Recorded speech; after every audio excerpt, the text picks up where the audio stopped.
ഈ ഗിയർ വീണില്ല. ഇന്നത്തെ വീഡിയോയിൽ ഞാൻ പരിചയപ്പെടുത്താൻ പോകുന്നുണ്ട്. ഈ ഗിയർ നമുക്ക് ഒരു ഗിയർ 4th ഗിയർ ഒന്നും വീഴില്ല, 3rd ഗിയർ വീഴില്ല, ഫസ്റ്റ് മാത്രം വീഴുക. അതിൻ്റെ അടിയിൽ തന്നെ പോകേണ്ട അടിയിൽ ന്യൂട്രും ആവാം.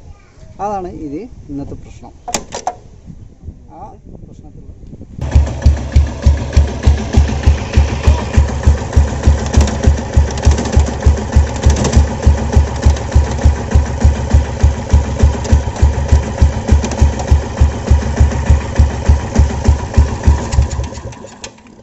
പക്ഷേ ഇങ്ങനെ ആയിക്കഴിഞ്ഞാൽ നമുക്ക് കുട്ടി ഗിയർ പിടിച്ചിക്കാണ്ടൊക്കെ നമുക്ക് എന്ത് ചെയ്യാം, ഗിയർ മാറ്റാൻ പറ്റും. ഓടിക്കൊണ്ടിരിക്കേണ്ട ടൈമിലൊക്കെ